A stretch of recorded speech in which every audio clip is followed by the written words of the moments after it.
कहानी की शुरुआत में हम एक यंग मैरिड कपल मैट और केट को देखते हैं जो न्यूयॉर्क में अपने नए घर में रहने के लिए आए थे। वो दोनों अपने नए घर से अपनी शादीशुदा जिंदगी की शुरुआत करते हुए बहुत खुश होते हैं। उनके नए घर को रेनोवेशंस और रिपेयर की जरूरत थी, इसलिए वो उसे ठीक करने में लग जाते हैं। किचन को ठीक करते वक्त केट को कैबिनेट में एक मरा हुआ बर्ड दिखाई देता है, जिसे दफनाने के लिए वो उसे बाहर ले जाती है। पर तभी खिड़की से मैट उसे आवाज देता है, जिससे उसका ध्यान मैट की तरफ चला जाता है। और जब वो वापस उस बर्ड की तरफ देखती है तो वो बर्ड गायब हो चुका था। उधर बेकार की चीजों को घर से बाहर फेंकते हुए मैट को दीवार पर कुछ अजीब सी चीज दिखाई देती है, जिसे क्लियर देखने के लिए वो वॉलपेपर को फाड़ देता है। वहाँ उसे अजीब से की होल वाला एक बड़ा सा दरवाजा दिखाई देता है। उस दरवाजे को खोलने के लिए वो उस कबाड़ में से उस दरवाजे की चाबी ढूंढने लगता है, और जैसे ही वो चाबी उसे मिलती है वो दरवाजा खोलने के लिए उसे की होल में डालता है और केट को आवाज देकर बुलाता है। फिर वो दोनों साथ मिलकर दरवाजा खोलते हैं। तभी हॉल की तरफ जाने वाले रास्ते की सारी लाइटें अचानक टिमटिमाने लगती हैं, और इस प्रॉब्लम को दूर करने के लिए मैट पावर कंपनी को फोन करता है। वहीं केट को उस रूम में कुछ अजीब सा डर महसूस होता है, इसलिए वो भी मैट के पीछे चली जाती है। अगले दिन उनकी लाइट की प्रॉब्लम को ठीक करने के लिए पावर कंपनी से एक ऑपरेटर आता है। उसे ये देखकर हैरानी होती है कि बेसमेंट के सारे वायर्स कुछ अजीब तरीके से एक दूसरे से जुड़े हुए थे और देखने में बहुत पुराने जमाने के लग रहे थे। जब मैट उस ऑपरेटर को लाइट ठीक करने के लिए कहता है, तब ऑपरेटर उससे कहता है कि उसने आज तक इस तरह की चीजें पहले कभी नहीं देखी। वहाँ से जाने से पहले वो ऑपरेटर मैट को बताता है कि उस घर के पहले मालिक का मर्डर उसी घर में हुआ था। ये शॉकिंग न्यूज सुनकर मैट इस घर के बारे में रिसर्च करना शुरू कर देता है। एक पुराने न्यूज आर्टिकल को पढ़कर मैट को पता चलता है कि मरने वाले कपल का नाम पॉल और मैडलिन शेफर था, जबकि सस्पेक्ट की पहचान नहीं हो पाई थी और उसे जॉन नाम से पुकारा जाता था। मैट एक आर्टिस्ट था, इसलिए वो अपने स्केच पैड पर जॉन की तस्वीर बनाने की कोशिश करता है। थोड़ी देर बाद वो आराम करने के लिए मिस्टीरियस रूम में जाता है और वहाँ बैठकर एक बोतल शराब की पीकर खत्म कर देता है। लेकिन यहाँ पर उसे एक और बोतल शराब पीने की इच्छा होती है कि तभी लाइट्स टिमटिमाने लगती है और अचानक शराब की एक और बोतल उसके सामने हाजिर हो जाती है, जिसे देखकर मैट हैरान हो गया था। उस बोतल को अच्छी तरह देखने के बाद वो इस नतीजे पर पहुंचता है कि ये रूम किसी भी इच्छा को पूरी कर सकता है। दूसरी साइड लिविंग रूम की लाइट्स के टिमटिमाने की आवाज से केट की नींद टूट गई थी। वो मैट को अपने पास ना देखकर उसे ढूंढने के लिए ऊपर की तरफ जाती है। वहाँ जाकर वो देखती है कि पूरा रूम नई चीजों से भरा हुआ है और उन सब के बीच मैट बहुत ही खुश दिखाई दे रहा था। वो केट को वैन गॉग की कीमती पेंटिंग दिखाते हुए बताता है कि उस रूम में किसी भी विश को पूरा करने की ताकत है। केट इसे मैट का कोई मजाक समझकर हंसी में उड़ा देती है, पर अपने हस्बैंड की गंभीरता को देखकर वो इसे चेक करने के लिए $1000 की विश करती है। केट के मांगे हुए पैसों को मैट पूरे रूम में ढूंढता है और वो पैसे उसे मिल जाते हैं। फिर भी केट को पूरी तरह विश्वास नहीं होता है और वो दोबारा $1 मिलियन की विश करती है। पहले की तरह इस बार भी उन्हें तुरंत $1 मिलियन मिल जाते हैं और वो रातों रात मिलियनर बन जाते हैं। ये सब देखकर केट बहुत डर जाती है और उस रूम से बाहर निकल जाती है। मैट उसके पास जाकर उसे समझाता है कि वो लोग इस चीज का फायदा उठा सकते हैं और एक शानदार जिंदगी जी सकते हैं। फिर भी वो दोनों सारा दिन उस रूम में अपनी मनपसंद चीजों की विश करते हुए बिताते हैं। उनकी एक विश पर रूम में मनपसंद कपड़ों, शैंपेन, कीमती चीजों और पैसों का ढेर लग जाता है। मैट और केट की खुशियों का ठिकाना नहीं रहता, क्योंकि दुनिया की हर बेशकीमती चीजें उनके पास होती हैं। रात होने पर केट मैट से पूछती है कि आखिर ये रूम उनकी सारी विशेष इतनी आसानी से कैसे पूरी कर देता है, लेकिन मैट उसे कहता है कि उसे इन सब बातों की चिंता नहीं करनी चाहिए। इस तरह अगले कुछ दिनों तक उनकी जिंदगी बड़ी शान और शौकत से गुजरती है। हर बार जब भी उनकी कोई विश होती तो लाइट टिमटिमाती और उनकी सारी इच्छाएं बेसमेंट में बने उस रूम में तुरंत पूरी हो जाती। वो दोनों रातों रात मिले इस खजाने का जश्न मनाते, पार्टी करते और नाचते गाते हुए मस्ती में दिन गुजार रहे थे। लेकिन उनकी ये चमक धमक वाली जिंदगी ज्यादा दिनों तक उन्हें खुशी नहीं दे सकी और धीरे धीरे केट को अपने अंदर की कमी खलने लगती है, जो कि इन सारी चीजों से पूरी नहीं हो सकती थी। मैट को उसकी फिक्र होती है और वो उसे बच्चे का एक बेड गिफ्ट करता है, जो इस बात का इशारा था कि उन्हें बच्चे के लिए कोशिश करनी चाहिए। लेकिन केट ये देखकर खुश होने की बजाय अपसेट होकर घर से बाहर निकल जाती है, क्योंकि पहले ही उसके 2 मिसकैरेज हो चुके थे। थोड़ी देर बाद केट वापस लौटती है और उस विशिंग रूम में जाकर एक बच्चे की विश करती है। जब मैट को ये बात पता चलती है तो वो केट पर नाराज होकर कहता है कि बिना उसकी सलाह लिए उसे बच्चे की विश नहीं मांगनी चाहिए थी। इस बात पर दोनों में काफी बहस होती है। केट कहती है कि उसने ये शॉर्टकट इसलिए अपनाया ताकि मिसकैरेज या लेबर पेन की तकलीफ न झेलनी पड़े। वो कहती है कि वो दोनों इस बच्चे के साथ बहुत खुश रहेंगे, पर मैट इस बात से अग्री नहीं होता और उस बच्चे को रूम में ले जाकर उसके गायब होने की विश करने को कहता है। वो दोनों उस रूम में जाते हैं, पर केट बच्चे को गायब करने की विश नहीं कर पाती और रोते हुए बच्चा मैट के हवाले कर देती है। पर गोद में बच्चे को लेकर मैट भी इमोशनल हो जाता है और वो भी उसे गायब करने की विश नहीं कर पाता और बच्चे को वापस केट की गोद में डाल देता है। आखिरकार दोनों बच्चे को अपने पास रखने के लिए राजी हो जाते हैं और इस तरह दोनों रातों रात पेरेंट्स बन जाते हैं। सीन शिफ्ट होता है और हम देखते हैं कि मैट की नजर अपने अधूरे ड्राइंग पर पड़ती है, जिसमें वो जॉन का चेहरा बना रहा था। उसे देखकर वो फिर से अपने रिसर्च में लग जाता है और उसे पता चलता है कि वो सस्पेक्ट मर्डरर अभी भी जिंदा है और किसी साइकेट्रिक हॉस्पिटल में मौजूद है। एक दूसरे न्यूज आर्टिकल के मुताबिक जॉन का कहना था कि उससे ये मर्डर उस रूम ने ही करवाया था। ये जानने के तुरंत बाद ही मैट जॉन से मिलने के लिए निकल पड़ता है ताकि उससे उस रूम के बारे में और ज्यादा जानकारी हासिल कर सके। हॉस्पिटल पहुंचने पर नर्स उसे वार्न करती है कि लास्ट 45 सालों में न्यूज रिपोर्टर्स के अलावा कोई भी जॉन से मिलने नहीं आया। ये सुनकर मैट खुद को भी एक रिपोर्टर के रूप में पेश करता है। आखिरकार बूढ़े हो चुके जॉन के साथ मैट की फेस टू फेस मुलाकात होती है और वो उससे उस घर और खासकर उस मिस्टीरियस रूम के बारे में पूछने लगता है। चेहरे पर एक शैतानी मुस्कुराहट के साथ जॉन उसे बताता है कि वो इस पल का बरसों से इंतजार कर रहा था, जब मैट उससे शेफर को मारने की वजह पूछता है। तब वो कहता है कि इसके अलावा उसके पास और कोई चारा नहीं था। फिर बात को बदलते हुए वो मैट को जितनी जल्दी हो सके उस घर को छोड़ देने के लिए कहता है और कहता है कि जिस इंसान की इच्छाएं पूरी नहीं होती उससे ज्यादा खतरनाक वो इंसान होता है जिसकी सारी इच्छाएं पूरी हो जाती हैं। इसके बाद मैट घर लौटते वक्त एक गैस स्टेशन पर गैस डलवाने के लिए रुकता है, पर जैसे ही वो अपने वॉलेट से पैसे निकालता है तो देखता है कि उसके सारे पैसे डस्ट बन जाते हैं। ये देखकर वो तुरंत घर पहुंचता है और इस बात को कंफर्म करने के लिए उस रूम में रखे सारे पैसों को बाहर फेंक देता है। साथ ही वैन गॉग की उस पेंटिंग को भी दरवाजे के बाहर रख देता है। फिर उन सारी चीजों को डस्ट में बदलते हुए देखकर वो समझ जाता है कि वो लोग उस रूम से मिली किसी भी चीज को घर के बाहर नहीं ले जा सकते, नहीं तो वो सारी चीजें डस्ट में बदल जाएंगी। मैट गुस्से में दीवार को तोड़ देता है ताकि रूम की मिस्ट्री को जान सके, पर उसके अंदर उसे उलझी हुई वायर्स के सिवा कुछ नहीं दिखाई देता। उन वायर्स को ट्रैक करना मैट के लिए नामुमकिन था। फिर वो दीवार पर लगे कुछ वॉलपेपर्स को फाड़ता है तो उसे वहाँ उस घर का मैप दिखाई देता है, जिसमें उसे सारे वायर्स के कनेक्शन की जानकारी मिलती है। इसी बीच केट बच्चे को गोद में लिए बाहर की तरफ चली जाती है, पर मैट उसे ये कहकर रोक देता है कि बच्चे को बाहर ले जाना सेफ नहीं है। वो उसे असल वजह नहीं बता पाता। कुछ दिनों बाद एक दिन बच्चा किसी दर्द की वजह से जोर जोर से रोने लगता है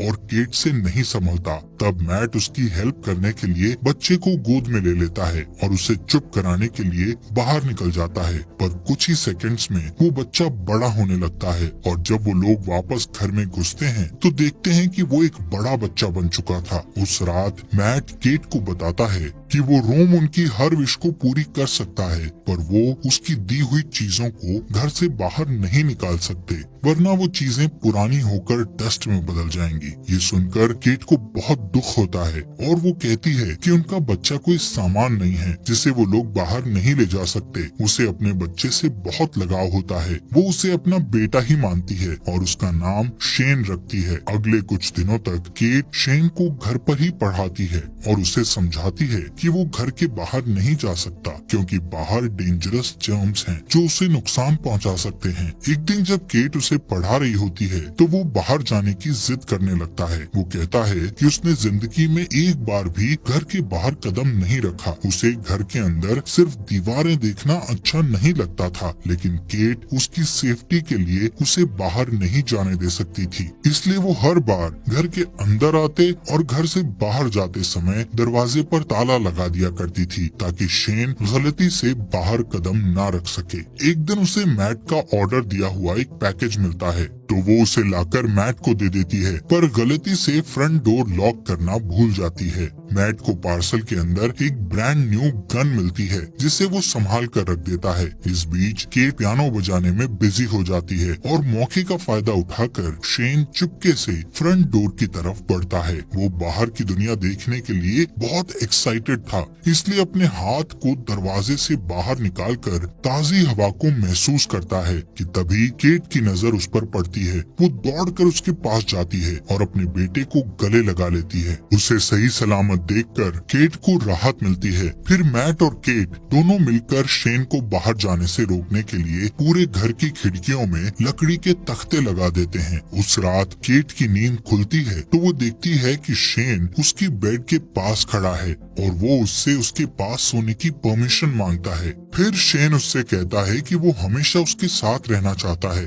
जिसे सुनकर वो प्यार से उसे अपने गले लगा लेती है। शेन को उसकी बातों से तसल्ली नहीं मिलती और वो कुछ सोचने लगता है। फिर हम देखते हैं कि अगले कुछ दिन मैट अपने गन से शूटिंग की प्रैक्टिस करता रहता है। एक दिन जब वो प्रैक्टिस के बाद घर आता है तो देखता है कि शेन अपने आर्ट स्टूडियो के अंदर स्नो ग्लोब बनाकर खेल रहा है। वो शेन को सख्ती से गेम छोड़कर जाने के लिए कहता है। उसकी डांट सुनकर शेन के हाथ से स्नो ग्लोब गिरकर टूट जाता है। दरअसल मैट ने अभी तक शेन को अपना बेटा नहीं माना था, इसलिए वो उसके साथ बेरुखी से बात करता था। इधर ग्लोब टूटने की आवाज सुनकर केट तुरंत वहाँ पहुँचती है और अपने बेटे के साथ बाप जैसा बिहेव नहीं करने के लिए मैट से बहस करने लगती है। उस रात घर के अंदर चारों तरफ चक्कर लगाते हुए शेन को एक मैप मिलता है जिसे फॉलो करके वो बेसमेंट में पहुंच जाता है, जहां उलझी हुई वायर्स के बीच मेन पावर सोर्स था। उन सब से गुजरते हुए वो आखिर उस रूम तक पहुंच जाता है। रात भर पूरे घर में लाइट्स टिमटिमाती रहती है, पर मैट और केट नींद में होने के कारण कुछ नोटिस नहीं कर पाते। अगली सुबह जब मैट की नींद खुलती है तो उसे अपने बगल में एक नया स्नो ग्लोब पड़ा दिखाई देता है और इसके साथ ही टूटा हुआ ग्लोब कुछ दूरी पर रखा हुआ मिलता है। उसी वक्त लाइट्स को टिमटिमाते देखकर वो समझ जाता है कि क्या हो रहा है और तुरंत अपनी वाइफ को जगाता है। दोनों रूम की तरफ भागते हैं और वहाँ जाकर हैरान रह जाते हैं। शेन ने विश करके रूम के अंदर ही एक बड़ा सा आउटडोर एरिया क्रिएट कर लिया था। अब वहाँ रूम की बंद छत और दीवारों की जगह खुला आसमान और एक बहुत बड़ा फॉरेस्ट था, जहाँ शेन स्नोमैन बनाने में बिजी था। केट अपने बेटे की बनाई हुई शानदार दुनिया को देखकर खुशी से इमोशनल हो जाती है और उसके साथ खेलने लगती है, जबकि मैट को बहुत गुस्सा आता है और वो उसे हाथ पकड़कर वापस घर के अंदर ले आता है। इस घटना से दोनों के बीच शेन को रूम में जाने और खेलने देने की बात पर बहस होने लगती है। मैट कहता है कि ये खतरनाक हो सकता है, पर केट को ऐसा नहीं लगता। उनकी बहस चलती रहती है कि तभी फोन की घंटी बजती है और परमिशन नहीं होने के बावजूद शेन फोन उठा लेता है, पर जल्दी ही मैट उससे फोन छीनकर खुद बात करने लगता है। दूसरी तरफ जॉन की आवाज सुनकर उसे हैरानी होती है। शेन से बात करके जॉन को पता चल चुका था कि उन लोगों ने एक बच्चे की विश की थी। उधर किचन में रखे एक दूसरे फोन से केट उन दोनों की सारी बातें चुपके से सुन लेती है। जॉन उससे कहता है कि शेन को बाहर की दुनिया में आजादी से घूमने देने के लिए उसे केट की जिंदगी की कुर्बानी देनी पड़ेगी, यानी जब केट मर जाएगी तो शेन पूरी तरह से आजाद हो जाएगा और एक नॉर्मल इंसान की तरह जी सकेगा। फिर उसकी उम्र भी नॉर्मल इंसान की तरह ही बढ़ेगी। वो मैट को ये राज भी बताता है कि वो भी रूम का ही दिया हुआ एक बच्चा था। तब उसकी माँ ने उसके बाप को मार डाला था और उसे बड़ा करके खुद को मारने के लिए कहा था ताकि उसका बेटा आजाद हो सके। फिर वो मैट से कहता है कि उसके पास दो ऑप्शंस हैं, या तो वो केट को मारकर शेन को बचा सकता है या फिर शेन को मारकर केट को बचा सकता है। ये सारी बातें सुनकर केट को बहुत दुख होता है और वो घर छोड़कर चली जाती है, जिससे मैट को उसकी फिक्र होने लगती है। केट खुद को मारने के लिए अपनी कार का एक्सीडेंट करना चाहती थी, पर वो ऐसा नहीं कर पाती। इधर घर पर शेन के साथ मैट का बिहेवियर पागलों जैसा हो जाता है और वो उसकी सारी चीजें फेंक देता है, यहाँ तक कि उसका स्टूडियो तक तहस नहस कर डालता है। फिर थोड़ी देर बाद वो शेन के लिए डिनर तैयार करता है, जो कि कुछ दूर रखे डाइनिंग टेबल पर बैठा होता है। शेन उससे ढेर सारे सवाल पूछने लगता है, जिससे चिढ़कर वो शेन को बता देता है कि वो उनका असली बेटा नहीं है और ना ही उसके कोई पेरेंट्स हैं। इतना ही नहीं, वो गुस्से में आकर शेन को फ्रंट डोर से बाहर निकाल देता है, पर शेन डरकर वापस ऊपर चला जाता है। कुछ ही देर में मैट को अपनी गलती का एहसास होता है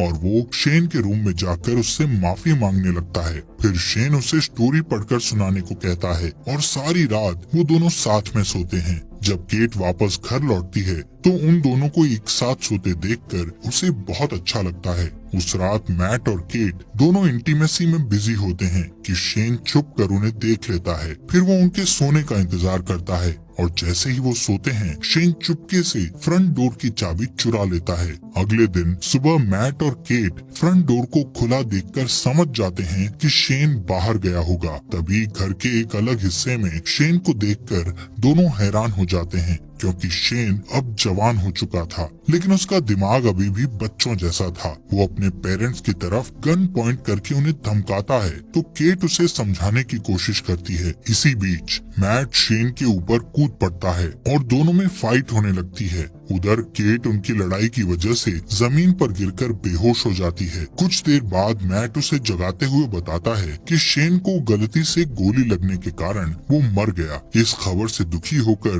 केट रोते हुए घर से बाहर निकल जाती है। मैट उसे तसल्ली देकर वापस घर में ले आता है, जहाँ अभी भी वो उदास रहती है। उधर दूसरे रूम में जहाँ उनकी फाइट हुई थी, असली मैट होश में आ जाता है और पूरे घर में अपनी वाइफ की तलाश करता है कि तभी लाइट्स को फिर से टिमटिमाते देखकर वो डरते हुए उस रूम की तरफ जाता है। उसे पूरा यकीन था कि केट और उसकी शक्ल में शेन अंदर ही होगा। इधर केट को बिल्कुल भी खबर नहीं थी कि उसके साथ बैठा हुआ आदमी मैट नहीं शेन है, पर जल्दी ही उसे शेन के आइस खाने की हैबिट से पता चल जाता है कि वो मैट नहीं बल्कि उसकी शक्ल में शेन है। उधर असली मैट अंदर जाने के लिए पूरी ताकत लगाकर दीवार को तोड़ने की कोशिश करता है। आखिर सारे वायर्स को पार करके वो उस रूम तक पहुंच जाता है, जो कि अब एक जंगल था जहां ढेर सारे ऊंचे ऊंचे पेड़ थे। वहां जाकर मैट को पता चलता है कि शेन ने रूम का यूज करके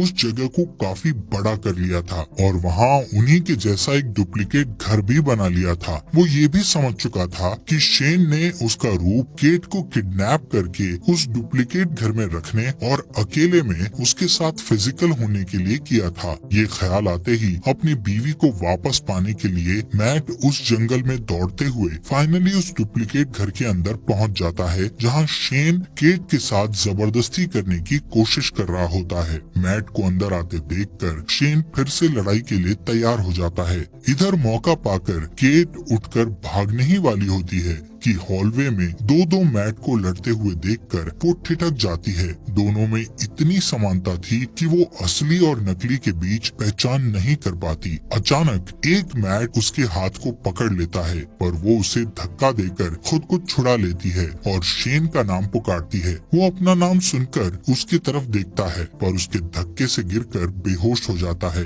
जमीन पर गिरते ही वो अपने असली रूप में आ जाता है। इधर मैट और केट रूम से बाहर निकलने की कोशिश करते हैं, पर निकल नहीं पाते, क्योंकि शेन ने रूम से उनके उसी घर में फंसे रहने की विश मांगी हुई थी। लाख कोशिशों के बाद भी जब वो लोग घर से नहीं निकल पाते तो मैट रुक जाता है और वहाँ से निकलने के लिए कोई उपाय सोचने लगता है कि अचानक फिर से वहाँ शेन आ जाता है और मैट को चाकू घोंपकर मार डालता है। फिर वो केट को समझाने की कोशिश करता है, पर तभी उसे एहसास होता है कि वो दरअसल उनके क्लोन थे, जबकि असली मैट और केट दौड़कर रूम के बाहर जंगल की तरफ भागते हैं। और उन्हें पकड़ने के लिए शेन भी उनके पीछे भागता है। मैट और केट के चकमा देने की वजह से वो और भी ज्यादा गुस्से में होता है। असली घर में पहुंचते ही शेन मैट पर अटैक कर देता है, पर मैट उसे अपने साथ खींचकर घर के बाहर ले आता है। अपनी जान को खतरे में देखकर शेन वापस दरवाजे की तरफ भागता है,